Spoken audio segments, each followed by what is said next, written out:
Hi, happy February 22nd, 2022. This is a day that I have marked on my calendar for many years.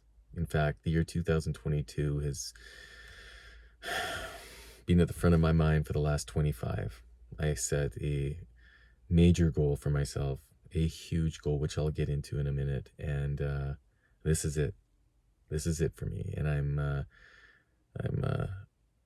I put it all down in writing onto a paper I've been working on for the last few weeks, and I would like to share it with you now. And I hope you listen through to the end. It means the world to me, and it's going to run in tandem with the launch of my book, which will hopefully be out later today or by the end of this week. Dark Water Fountain, check it out. So yes, this is like my marketing manifesto to help launch my book. But it's really about what I've just recently written and which I'm going to read to you right now. Thank you. Today's a special day. I feel excited to finally be sharing the vision that I and many others have been working to manifest for the last quarter century. It's a vision that was built on the backs of amazing men and women, many who gave their lives for a noble cause. I have a dream that one day all children will be able to grow up in a world where they will be provided every opportunity to develop to the best of their abilities. For this to happen, we need a great reset, a socio-political reformation, so that we can usher in a democratic world republic. Our objective is to fuse decency and justice and balance the uneven distribution of power managed by the corporate oligarchy. My book is just one small piece of something much more important. The book was written with the intent to publish in tandem with this call to action, so that when people try to discredit me, again, I have provided my account to counter the narrative they are selling. 25 years ago, I woke up. I saw the light and envisioned a future I wanted to live in. I resonated with the words spoken by the people I considered my fallen heroes, the martyrs, the social advocates, and the prophets. I wish to develop my ability to attune to and connect with like-minded others dedicated to raising the vibration of our species. I didn't presume to know the answers, and I wasn't ready to trust any of the puppets on TV to give them to me. So I studied hard. I was motivated in all areas of my life. I understood that my body is the temple that houses my chi, the life force, God, the source, whatever you want to call it. I made it priority number one to be warrior fit. If the revolution was to succeed, then training the brain was as important as training the body. I studied the world's major religions and the creation stories that go back thousands of years, myths and legends from another time. I read the philosophers, the theoretical physicists, and dug deep into the history of our planet. Through reading geological surveys, ice core samples, and other scientific literature that for me, when combined, reads like a classic adventure story. There were questions I wanted answers to. I wanted to know conclusively, where did we come from? Where is the missing link? What makes the human chromosome so unusual? Are we a species living with amnesia? And of course, the little events my curious mind wouldn't let go of. Who financed the Bolsheviks and the Nazis? Who did Avril Harriman work for? Why were the warnings prior to Pearl Harbor ignored? Why did Chiang Kai-shek take a payoff to let Mao have temporary control of China? Why did Franklin Delano Roosevelt want China to have a permanent seat on the United Nations Security Council when the UK and Russia opposed it? Why did General MacArthur oppose both FDR and Truman? You should listen to MacArthur's speech to Congress. You should also listen to Eisenhower's farewell address and John Kennedy's famous Secret Society speech and his call to action for all journalists to stand strong and hold his and every other government accountable. Who killed James Forrestal and Jan Masaryk, Martin Luther King, Hampton, Lumumba, Dag Hammarskjöld, and John and his brother Robert? If none of these assassinations pique your interest, then at least give an honest look at what happened to World Trade Building number 7. 23 years ago, I wrote a paper called We the Children, the Inheritors of Your Legacy. In short, the paper was a call to action, alerting my brothers and sisters who wanted to influence the world's socio-political system that I was all in. I was encouraged to connect with as large an audience as possible, to share my convictions, but I was hyper aware of what happens to people who advocate major reforms to the system. So I decided to play the long game and began working towards the year 2022. 17 years ago, I went undercover, opening a business that worked as a front to build a network that would support the end goal. The playground was an award-winning health center created to secretly spark the revolution. Who knew? I not so secretly distributed copies of documentaries like Loose Change, Zeitgeist, and The Corporation, documentaries that did a fantastic job revealing the lies people had been tricked into believing. I would engage our young patrons in philosophical dialogue and challenge them to think outside the box. I've always been a connect the dots kind of person. I love history, and I ascertained from a young age that to know myself, to know my place in the world, I needed to know where we came from. I met my master, made my trek to Mordor, was apprehended by agents, spent years in the gulag, and now I'm here, hooked on a storyline that the world, with all of its beauty and splendor, is diseased, dysfunctional, corrupt, and fucking horrible at times. The things we have done to each other, the things we continue to do to ourselves. We lie, cheat, manipulate, and twist. We torture, butcher, murder, buy, and sell. Now, maybe some of you don't think this applies to you because your life isn't so bad. You've been able to navigate these crazy times and perhaps even doubled your net worth. What you might not be aware of is that the bourgeoisie is under attack, orchestrated by the titans who see you as the only threat to their power. In May 2012, 1 year following my release from a U.S. prison, I was warned that I was still under investigation, that the RCMP were going to move against me. I said if they come at me, I'll come back swinging. There was only one thing the police could remotely connect me to, and that was my neighbor's 8-light medical cannabis garden, which was on his property and which he had a Health Canada license for. The police spent a lot of taxpayer dollars and resources to take me down, for something so pathetically small. I hold no ill will towards the officers, most of whom were just doing their job. They conducted themselves professionally. But I do take issue with those who initiated the investigation and used the BC Ministry of Families to try taking my children from me. I take pride in being a great father. I coached hundreds of kids in league sport, was a community leader. I had no history of violence, no weapons in my house, and yet they went after my children to hurt me. They made them cry. I realized then I had made enemies. 2012 started me on a 3-year detour. I was under the microscope. All my communications were monitored, and so I knew every move I made had to be calculated.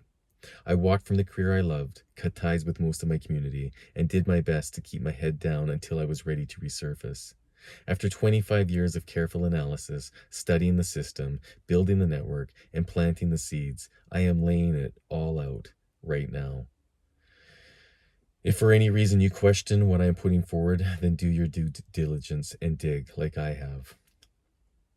On October 18th of 2019, a pandemic emergency board was urgently convened by the World Economic Forum and the Bill and Melinda Gates Foundation.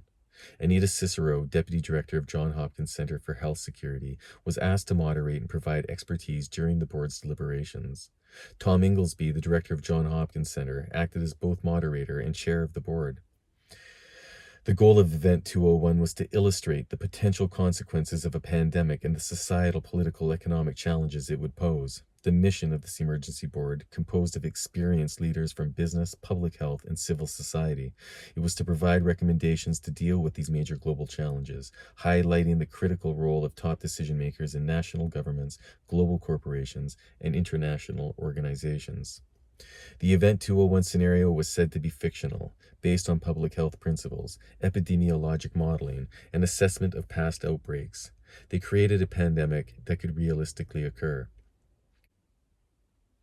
However, a curious coincidence to note is that on the same day Event 201 was taking place in New York and streaming live to roughly 300 influential people from around the world, it's believed to have been the date of Ground Zero, sometime in mid-October when the virus first reared its ugly head.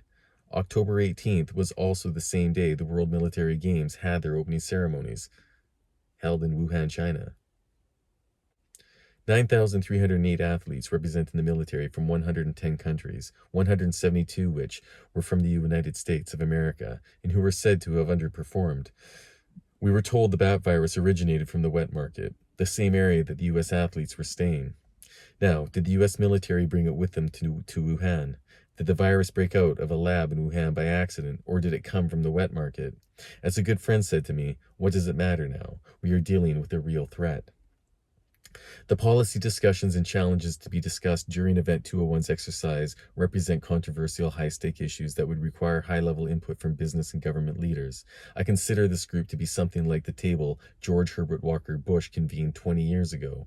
Do you remember the royal Saudis and prominent members of the Carlyle Group sitting in the office tower with a clear view of the Twin Towers the morning of September 11th, 2001? What do you think they were discussing at that table? Was someone trying to make a point? If it was me going to make a big play, I would have some flair and add a dash of panache too. The group at Event 201 consisted of high-ranking and influential people. There was the president of the U.S. Medical Group at Henry Schein, the president of the Global Development Division at the Bill and Melinda Gates Foundation, the senior director of Health, Nutrition, and Population at the World Bank. There was the George Fu Gao, Chinese virologist and immunologist who serves as director of the Chinese CDC. Avril Danica Haynes, former Deputy National Security Advisor and Deputy Director of the CIA, Rear Admiral Stephen C. Redd, who is the Deputy Director for Public Health and Implementation Science at the CDC, and 9 others representing major marketing and communication firms, big pharma, airlines, and hotel chains. Did I mention George Fu Gao, the Chinese virologist and immunologist who serves as the director of the Chinese CDC, sitting in the same room as the American equivalent? I'll read on. The lead of the Global Health Security Group at the World Economic Forum, Ryan Morhard, called this a new era of epidemic risk, a fast-moving pandemic. Mitigating the risk and impact of the pandemic would require an all-hands-on-deck approach. Mr. Morhard continued by saying, quote, "It turns out that at $570 billion US annualized risk posed by pandemics rivals climate change," end quote. What he was actually saying was a windfall of $570 billion existed to be split amongst their supporters. Do you question that? No different than the Halliburtons and the Raytheons who lobby for the fabricated wars against Afghanistan, Iraq, Syria, Yemen, Venezuela, Cuba, Ukraine. You get my point. To provide further context, Dr. Mike Ryan, the executive director of the World Health Organization and the head of WHO's emergency program, joined the meeting through a video call. This was Dr. Ryan. Quote, "The issues you will be dealing with over the next hours address real and critical threats, which WHO takes very seriously. Epidemic risk has become a global strategic concern. This is a new normal. I don't expect the frequency of these epidemics to reduce. I fully expect that we will be confronted by a fast-moving, highly lethal pandemic of respiratory pathogen. Question is, are we prepared to globally respond to the next major pandemic event? Are we ready to cooperate and perform across countries and across sectors to face such a threat? Have we established the surveillance and risk assessment systems, the communication tools, the supply chains, and the business continuity plans that will be needed, not only to protect health in a major epidemic or pandemic, but to protect economic development, to protect political and social systems? Do we collectively drive innovation enough to face the evolving global threats which we are anticipating? What is the cooperation required from global business, response decisions required from government and public health leaders to minimize large-scale economic and societal consequence? The World Economic Forum has convened this board because of your combined expertise, your backgrounds, and your global voice. Now, this was more than a high-level emergency scenario. This was a well-executed, brilliantly coordinated kickoff meeting held for leaders of government and corporations around the world. If you listen carefully to what the participants have to say, what they suggest and advocate for, you will see, as I and many others do, the direction we're being led. And regardless of where the virus came from, it has been weaponized, used to divide the world and create a smokescreen for the Titans to run their final phase. This is it. This is no joke. This is the Empire's Death Star. For those who believe our lives will return back to normal, think about the billions of dollars spent on new infrastructure, which requires the buy-in from very prominent people, including the lovable Tom Hanks. I love Tom. Listen, New viruses are going to emerge, and they will be used to control the unruly through fear and dependency on the next magic bullet to keep them alive. Do you really believe the establishment will disenfranchise the people who faithfully abide and follow the status quo? No. They will spare those good citizens the silencing and cancellation reserved for the people who question their authority and refuse to follow meekly into the dystopia that follows. I have every reason to believe what Mr. Gates has been telling us. Deadlier viruses are on the way. We are being given 4 to 6 years to get with the program. And for anyone who questions the justification for playing poker with the health and lives of millions, read your fucking history. World War II spanned 6 bloody horrific years. More. We have just started year 3. And I see little way to stop these dominoes from falling just yet. What we can do right now is start the process that will one day bring an end to mass inoculation, but it won't happen until the Great Reset has taken place.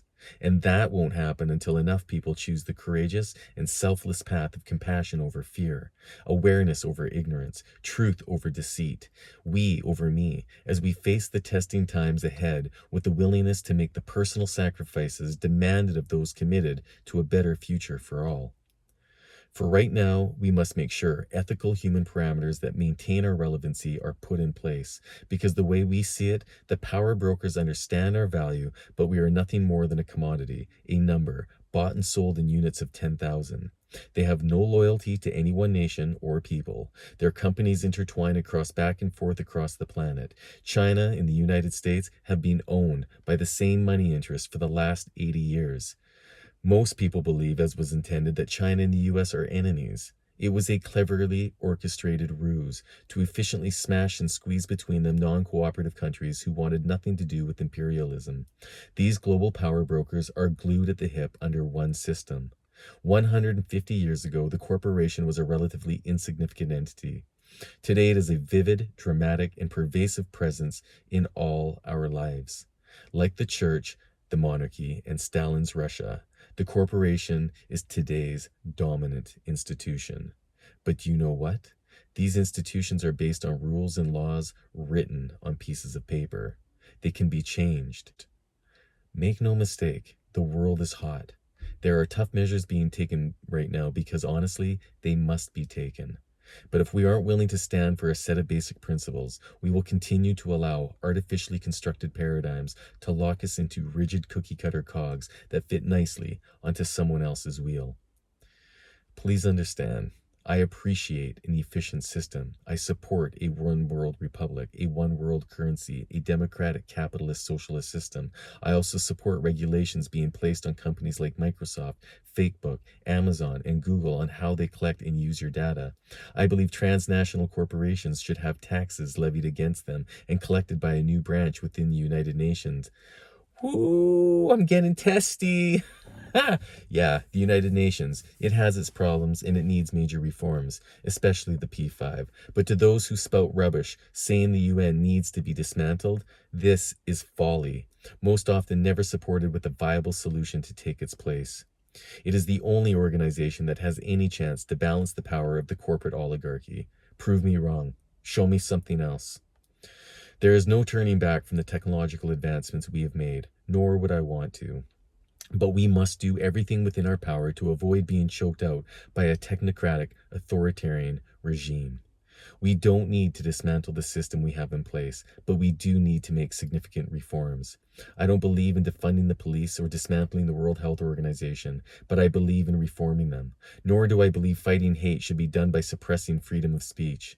We are lovers, but not full-fledged pacifists. We oppose nationalism, fascism, segregation, gender politics, and corporate lobbyists who are in bed with our politicians. We 100% support the Universal Declaration of Human Rights, all 30 of them. We can help the organizations who direct our global course to do it right. We can support the transnationalist oligarchs, the not-so-secret cabal, but they need to step up and do more to make sure none of our kids get hooked on crack or reward criminals who use the stock market to defraud the working class. These things exist because they allow them to exist. This is my ask. Support the organization Progressive International. Get behind the issues they're focused on. Go to Amazon and purchase my book. It will be out either today or later this week. Dark Water Fountain. A percentage of these sales are going to go to Progressive International. I believe in this organization that much. I do support other groups as well, but this is the one that I'm going to put money from my book directly into. Check them out, please. Please, please, please. Reach out and connect with me so that we can build together and support reforms to the United Nations and the Security Council. Let's figure out how we can convince Vanguard and BlackRock that it is in their best interest to levy a self-imposed 1% gross capital tax on all transnational corporations that would go directly towards the health, education, and security of the world's children. There is a framework in place and an opportunity to create a more equitable future for all. It is within our grasp, but you must be willing to lay yourself on the line, or your future will be laid out for you. If you desire your leaders, your government, your entertainers, and your propagandists to be transparent, you must have the guts to take the first step. The revolution must come from within, and you must be clear with what it looks like. If you desire lasting change, you need to take responsibility and commit yourself to doing the hard work. Look, I don't believe in fairy tales, but I do believe in the power of setting our intent to manifest what it is we desire. Personally, I want to say in how our collective future is managed, at least for the next 6 months, at which point I am out. No, I'm serious, I'm out. I've paid my dues and I've put in my time. I want to spend the remainder of my life doing what I love most, coaching and mentoring our youth, helping to build amazing teams on major construction projects, play all the games, plant and harvest the crops, climb the peaks, and spend lots of time with the people I appreciate the most. People, the revolution isn't meant to topple. It's meant to lift up. Peace.